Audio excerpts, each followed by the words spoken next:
Hello, and welcome to WANA Pod by WANA Learning, the podcast where we explore innovative ways to learn, grow, and stay successful in our ever-evolving world. I'm your host, Nisa Burrell, and I'm thrilled to have you join me on this journey.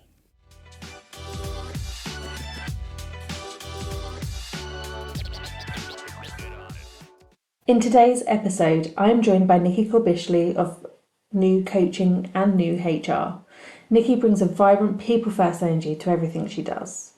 And this episode covers how values shape careers, what it takes to navigate in certain markets, and how, even in the most challenging times, there's power in showing up as your authentic self. So whether you're a business owner, a HR professional, or simply someone looking to reignite your spark, this episode is packed with inspiration. So let's dive in. Thank you for joining us today, Nikki. You're somebody that I've met through a HR community, and your energy and passion for people has really stood out to me. And that's why I'm absolutely delighted to have you join us for this podcast today. I'm really keen to kick off with your journey. So what's led you from working in HR to becoming an independent consultant and a business founder of New HR? Yeah, so quite a long journey. I've been in HR world for about 25 years and worked my way up the career ladder to a senior leadership role in HR. And during that time, I took on lots of different roles and really got to explore in medium-sized businesses, wearing the hats of many different sort of business areas as well. And it was all going really well. I thought I had a job for life. I was there till retirement. And then the pandemic hit and it changed everything for me. So basically, anyone that's a leader or anyone in HR will know the stress that was put upon us during the pandemic and having to lead in that uncertainty. We were trying to keep businesses afloat and look after our people and manage in being looked at as the expert for that, but not actually knowing it ourselves and learning as we were going. And as well as going through the pandemic personally and everything that, you know, we were feeling and thinking for that. So I had lots of people on furlough that I was managing, and I was sat working 11, 12 hours days, trying to work out how to keep the business alive, how to keep people engaged in the business, happy, safe, knowing that they were going to get paid, and everything that went with that. And then coming out of the pandemic, like many leaders, we went straight into having to then rebuild the business and enabling it to survive. And with that came a lot of change and transformation, and particularly for the business that I would in, we'd actually moved head offices during that time as well. So I had to re-onboard everyone into a new building. And it basically became relentless. We didn't have a break. We just had to keep doing it. And I didn't realize it at the time, but I started to get burnout, basically. And that burnout led me to lose confidence in myself. I was questioning whether I was good enough. I was doubting everything that I was doing. But in that leadership role, I was very lonely. I didn't want to admit to my boss, to other people, that was the way that I felt. And I was putting a mask on, and I was trying to be resilient. I was trying to be, you know, joyful and lead the business and dynamic. And eventually, it burnt me out. And a decision happened at work.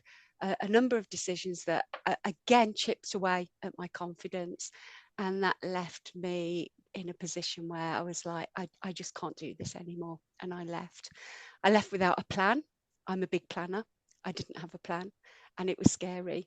I took a few months to decompress and try and regain my confidence. And I didn't know what I was going to do next, but I knew that whatever I did next had to play to my strengths, and it had to be something different. This was my opportunity to do something different. And as a result of that, I set up my business. It was New HR at the time. And I didn't intentionally set out my business, but I was using my strengths and went out there, spoke to my network, and it built from there on in. An amazing journey, really, because a lot of what you're saying to me about the kind of what you thought that roadmap would look like for your life, you thought you had a career for life, and then we have this huge, unprecedented pandemic that no one could predict. And as you say, no one had the answers. It was such an uncertain time. And to be in that headspace professionally, but then, as you say, the impact that you had with yourself in terms of the burnout, the low confidence, adds another level of uncertainty at home as well. So to be in that probably quite overwhelming space of, both sides of that coin are feeling uncertain, to then come out and be like, actually, I'm going to create a business is a really, really brave move. And it's a sort of thing that takes a lot of resilience. And to get to where you are today takes a lot of resilience. So, can you explain a little bit about how that's shown up in your story and how do you help others build it in themselves? Yeah. So I am a big believer in the mind and the body are all one system, and through that, I took some time out to really take a step back and retrain myself and Mm. go, okay, I actually do know what I'm talking about. I am good at what I do. The story I was telling myself wasn't true at all. I am a big believer in meditation, yoga, and doing mindfulness and just getting out of that self-talk that's going on in your head and sitting back and reflecting with that and letting it go.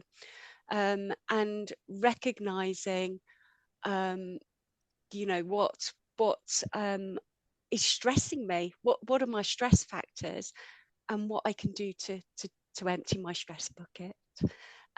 Also, through that time, I experienced coaching for the first time. And I had a coach myself, and we started to work on rebuilding my confidence, so that I could start to apply for roles. And I help other people through coaching to identify again those stress factors, what's draining their energy, what's going on, not just in what they're thinking, but how their body is feeling. Because a lot of the time it's our bodies that are telling us something is wrong before actually we recognize it in ourselves. So in a lot of my coaching, we actually bring in visualization, we bring in breathing, grounding, and just really bringing us back to reality, to connect with what are our energy drivers, how can we reground, and how can we empty our stress buckets as well. I love that about that balance of for humans. So we need to bring those human elements of how are we feeling and how do we actually impact and regulate and kind of work on that with ourselves. You touched earlier on working with your strengths. At what point did you stop and identify actually what are my values? What am I kind of wanting to do? What's going to bring value to myself? And how do my strengths work with that? Mm. So a lot of my career, I've worked with psychometric tools, and I've took the decision to look back over all my previous profiles and assessments that have been done on me, and I recognised a pattern. I recognised the same core strengths coming through each one, and I was like, yeah, that really is me. And then through my coaching experience, through being coached and also doing my coach training, my coach accreditation, is that we learn what's going on in our brains when we get to work with our strengths, because we get to be authentic, our true selves. We're not masking, we're not using mental energy to try and adjust and be someone who we don't think who we aren't, but who we think we should be, and show up. And it's through that you really sort of I don't know, it's self-fulfilling because you work with your strengths, you then become confident because you're doing a great job, you're delivering great work, people are giving you feedback that's saying that you're doing a great job. That then rebuilds your confidence. That reward mechanism is kicking in the brain, which is giving you dopamine, getting rid of the stress and the cortisol, and it's self-fulfilling. It just builds success and builds that self-fulfillment in what you're doing. You can also hear your passion about actually the value this brings and how it really can help people get over that step and actually really get something of value from their life as well. Because I know we sometimes think about work and life as separate and you need to get the balance, but actually the balance comes from accepting actually that it is part of your day-to-day experience of life and it doesn't wait. So you've kind of shifted from new HR into new coaching. And you've recently trademarked the new way. So could you tell us a little bit about what that is and why is it different? Yeah, so everything that I do is built around my trademark new, NOO. My nickname is Nikki New, so that's my business name. So the new way is designed around exactly those experiences that I've spoken to you around.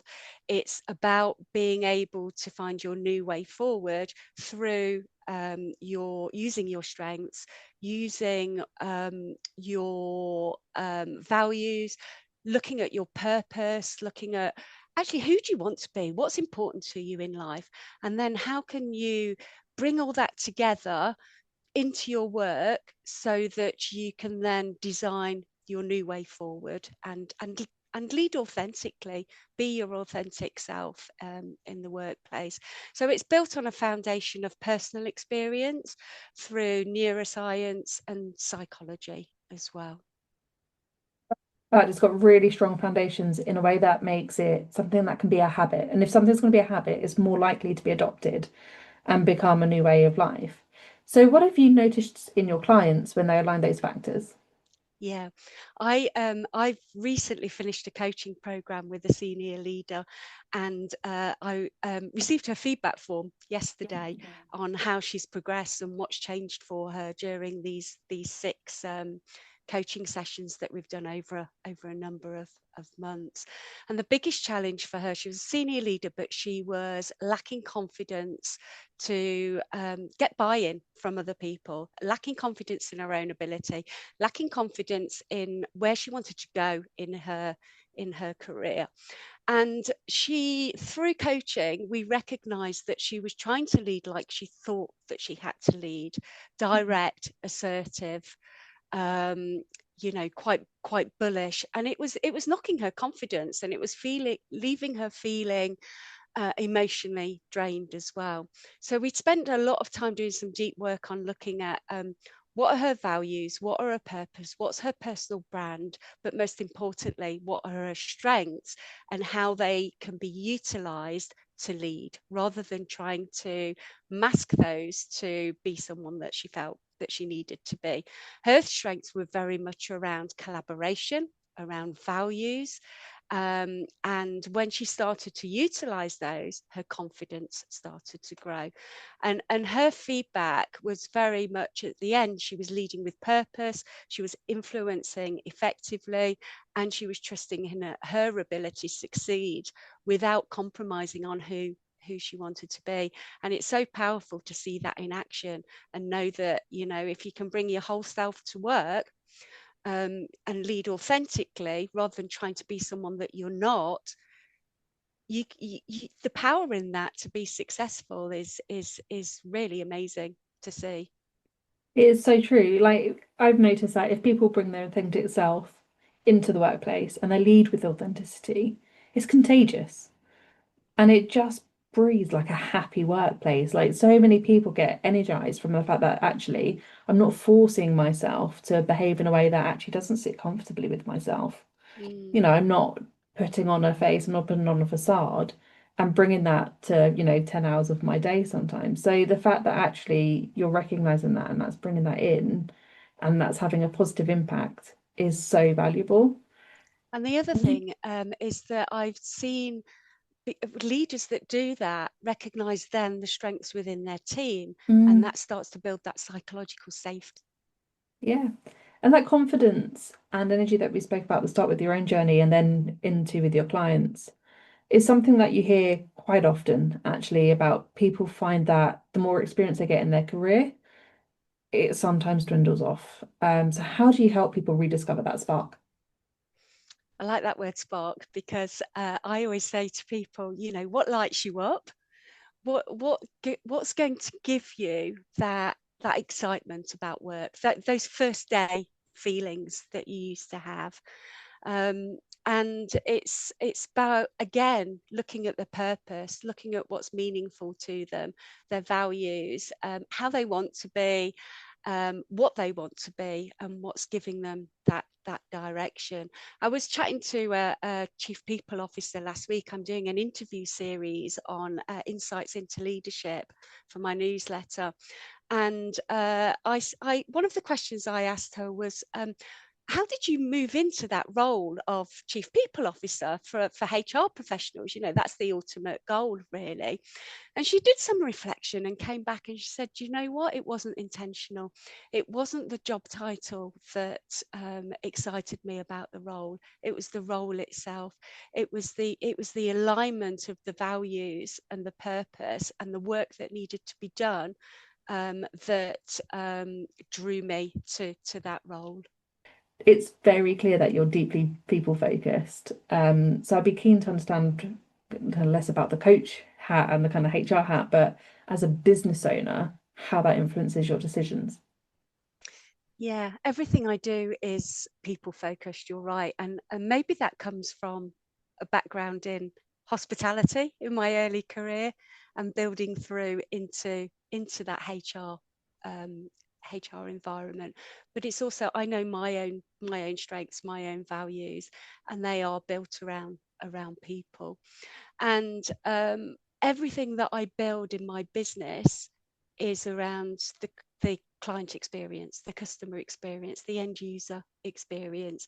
It's all purposely done around what's how it's going to benefit them, what's in it for them, not about what I want.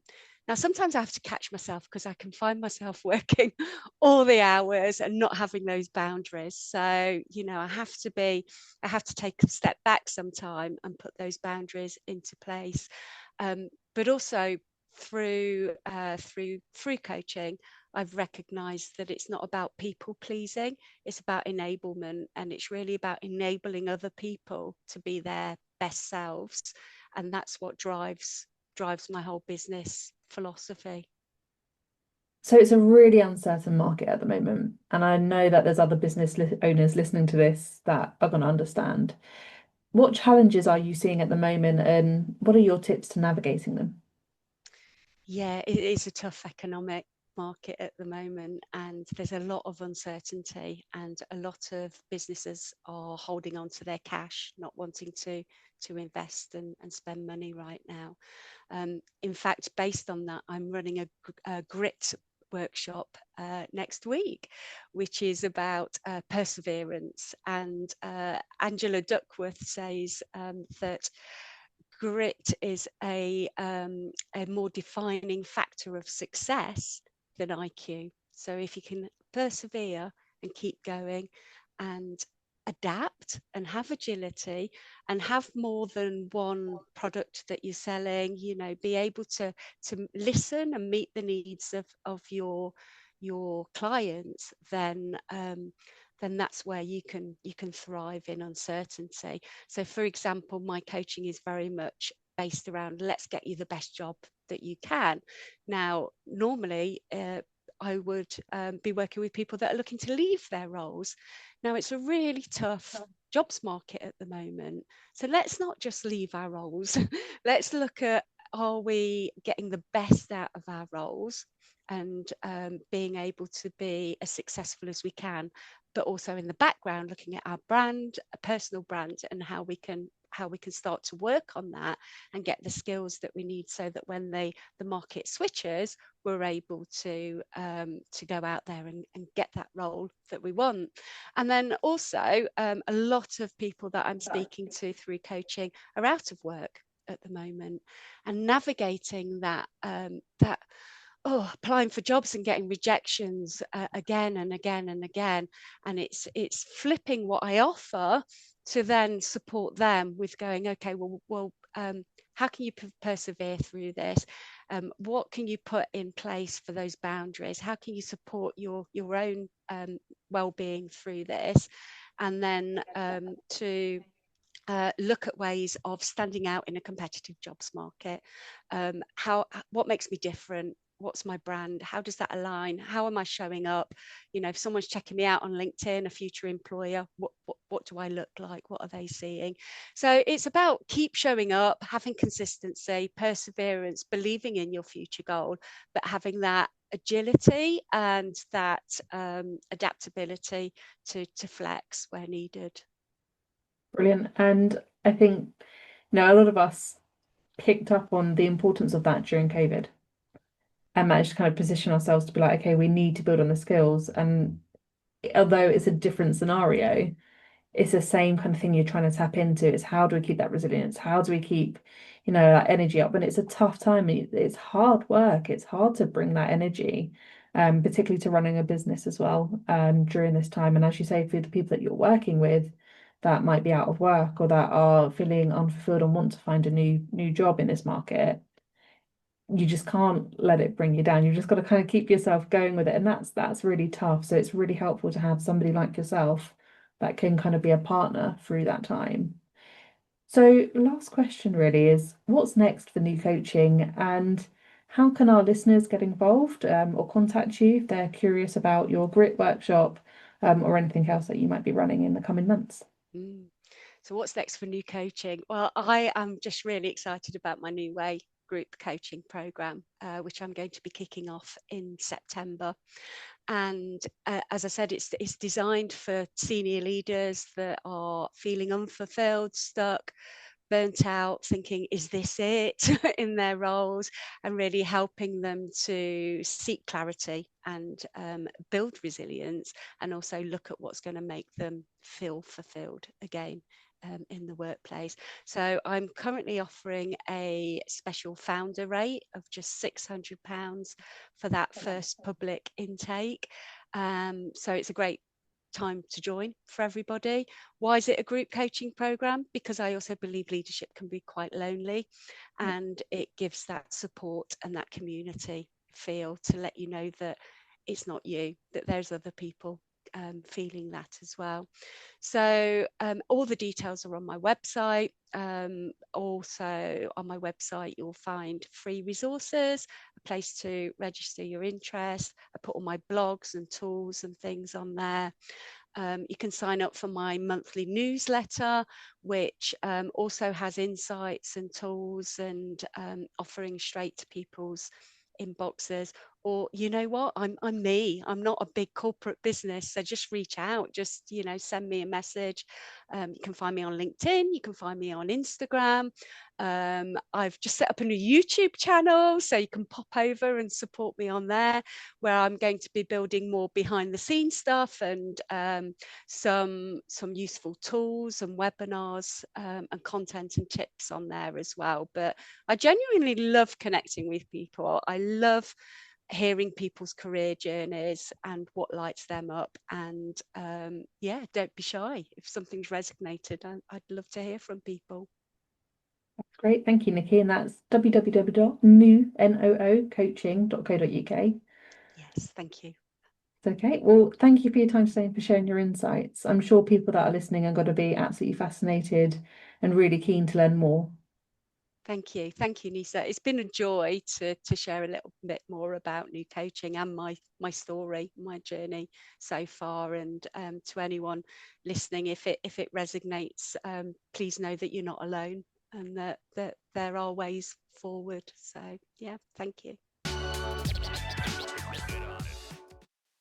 Thanks again to Nikki for sharing her story, wisdom, and infectious energy with us today. If you've been feeling stuck or unsure about your next step, I hope this conversation reminded you that real change starts with understanding your values and backing yourself. So until next time, keep growing, keep learning, and remember, there's always a way forward. I'm Lisa Burrell, and this is WANA Pod by WANA Learning. See you next time.